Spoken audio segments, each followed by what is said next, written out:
જય માતાજી, જય શ્રી કૃષ્ણ. તો સ્વાગત છે તમારા આજના આપણા નવા બ્લોગની અંદર. તો હું અત્યારે આવી ગયો છું સુરતની મોસ્ટ ફેમસ આલુપુરી. એટલે કે ભાઈ આપણને કહેવાય ને કે સુરતમાં આલુપુરીનું નામ પડે ને એટલે લોકોના મનની અંદર એક જ સવાલ આવે કે ભાઈ ક્યાં, તો કે ભાઈ ગણેશની આલુપુરી. તો અત્યારે હું ગણેશની આલુપુરીમાં આવી ગયો છું ને મારો ફ્રેન્ડ જે આસિફ છે એમણે એવું કીધું કે ભાઈ મારા ઘર સાઈડ એક ગણેશ આલુપુરી છે. આમ તો સુરતની અંદર હરેક વિસ્તારની અંદર એમની આલુપુરીનું સેટઅપ એમને કરેલું છે અને ઘણી બધી શાખાઓ એમની આવેલી છે. તો અત્યારે અહીંયાનો ટેસ્ટ કરવા માટે આવ્યો છું અને અમારું ફૂડ બ્લોગનું અમે શૂટ કરવા આવ્યા હતા. તો મેં કીધું કે આ સાથે સાથે આપણો કઈ રીતે મેકિંગ થાય છે, શું થાય છે એ બધું અહીંયા પણ આપણે શૂટ કરીશું. અને અત્યારે કેવું છે કે ભાઈ જો અમારે ફૂડ બ્લોગિંગ કરતા હોય ને તો ભાઈ મારે ટેસ્ટ કરવાનું હોય છે.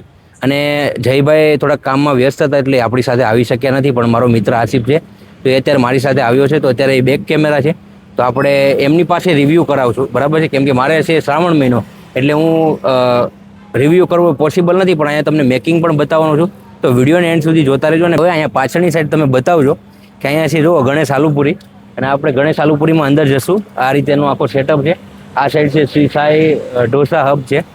હવે આપણે અંદર પણ મેકિંગ કઈ રીતે પ્રોસેસ થાય છે અને અહીંયા લાઈવ ગરમા ગરમ પૂરી બને છે અને ત્યારબાદ આપણને આવી સરસ મજાની આલુપુરી ખાવા મળે છે. તો ચાલો મારી સાથે વિડીયો. મિત્રો, આજે હું ને મારા મિત્ર ફાઇનલી અત્યારે આવી ગયા છે ગણેશ આલુપુરી. જેમ કે તમે નામ તો સાંભળેલું જ હશે. આની સુરતની વાત કરું તો 5 થી 6 જગ્યા પર આની શાખા આવેલી છે.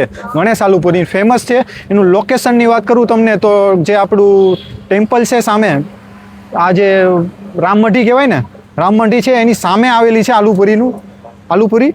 જે આ જોઈ શકો છો તમે ગણેશ આલુપુરી. અહીંયા તમને મતલબ ફૂડ લવર છો તો તમે એકવાર જરૂર અહીંયા ટેસ્ટ કરવા માટે આવજો. તો બ્લોગને એન્ડ સુધી જોજો અને આપણે કન્ટિન્યુ કરીએ. આપણે બધી આખી બતાવું છું તમને અંદર જઈને કે ટેસ્ટ કેવો છે, કેવી રીતના પ્રોસેસ છે એની બધું જ બતાવીશ. તમે વિડીયોને એન્ડ સુધી જોતા રહેજો. મિત્રો, અત્યારે અમે અંદર આવી ગયા છે. તો અહીંયા ફેમસ તો આલુપુરી જ છે. આલુપુરી સાથે તમને ખાવસા મળશે. ખાવસા છે, પછી ગણેશના રસાવાળા ખમણ એ પણ ફેમસ છે. અગર તમે આવો છો તો અહીંયા એકવાર તમે રસાવાળા ખમણ બી ખાઓ, ટેસ્ટ કરો.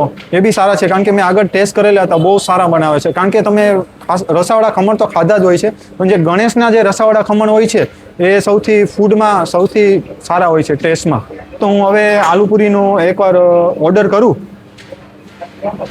ભાઈ, મને આલુપુરી બનાવી આપજો ને, ચીઝવાળી, જે તમારી અહીંયા ફેમસ હોય તે બનાવી આપજો. મિત્રો, આપણે આલુપુરીનો ઓર્ડર આપેલો હતો તો આલુપુરી આવી ગઈ છે. તો આપણે હવે એને ટેસ્ટ કરીને બતાવીએ કે ટેસ્ટ કેવો છે. મિત્રો, આલુપુરી તો આપણે મંગાવી લીધી છે, પણ અહીંયા જે રસાવાળા ખમણ છે જે મારા મિત્ર ટેસ્ટ કરવા માગે છે તો હું રસાવાળા ખમણ પણ એકવાર મંગાવું છું. એક રસાવાળા ખમણ પણ આપી દેજો ને. આ તમે જોઈ શકો છો કે ગરમા ગરમ આલુપુરી લાઈવ બનાવવામાં આવી રહી છે અને સૌથી પહેલાં તો તાજી અને કરકરી પૂરીઓ તૈયાર કરવામાં આવે છે. ત્યારબાદ આમાં મસાલો ઉમેરવામાં આવે છે અને આલુપુરીની સૌથી મજેદાર ભાગ ખાટી મીઠી આંબલીની ચટણી છે અને તીખી લીલી ચટણી પણ છે, જે તેના સ્વાદને અનેક ગણો વધારી દે છે. આમાં તમે જોઈ શકો છો સેવ નાખેલી છે, આ સાથે બારીક સમારેલી ડુંગળી પણ છે અને ખાસ તો આમાં મસાલો ઉપર નાખવામાં આવે છે અને વધુ સ્વાદિષ્ટ બની જાય છે. અને આમાં તમે એ પણ જોઈ શકો છો કે દરેક પૂરીની અંદર મસાલો અને ચટણીનું પરફેક્ટ કોમ્બિનેશન મોઢામાં પાણી લાવી દે એવું બનાવી નાખ્યું છે.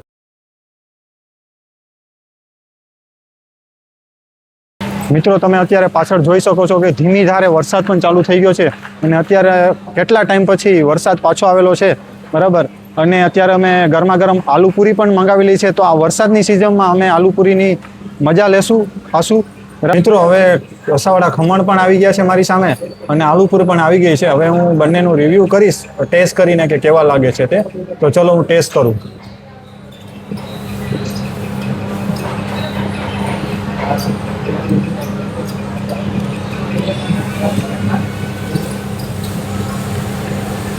ખરેખર મિત્રો, આનો ટેસ્ટ બહુ સરસ છે, બહુ મસ્ત છે. કેમ કે આનો ટેસ્ટમાં એવું છે કે એટલું તીખું પણ નથી બનાવ્યું, રાખેલું છે બધી વસ્તુ કે કોઈને વધારે પડતું તીખું પણ ના લાગે અને એટલું મોડું પણ ના લાગે અને એકદમ ટેસ્ટી બનાવેલું છે. નોર્મલી આપણે ખાતા હોઈએ છીએ તો ના થોડું ટેસ્ટ એટલો ના હોય, મીઠું ના હોય.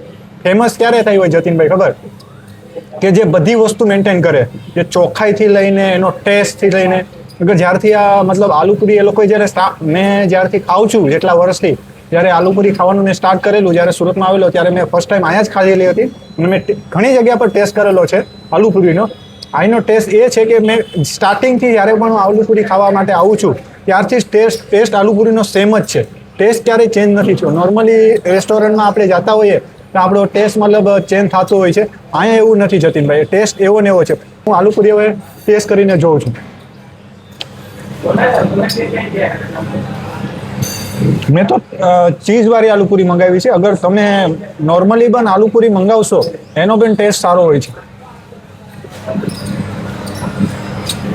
ખરેખર આનો ટેસ્ટ, રિવ્યૂની વાત કરું મેં તો 10માંથી હું 10 માર્ક આપીશ, કારણ કે બધી રીતે મેન્ટેન કરેલું છે એ લોકોએ. અને મિત્રો તમને હું બીજું બતાવું કે આ તો અમે ચીઝવાળી આલુપુરી મગાવી છે. અહીંયા ચીઝ સિવાય તમારે અગર બીજી પણ આલુપુરી તમારે ખાવી હોય તો અહીંયા વેરાયટી જોવા મળશે. ઘણી બધી વેરાયટી એમાં છે. ખાવસા બી છે. ખાવસામાં પણ અલગ અલગ વેરાયટી છે.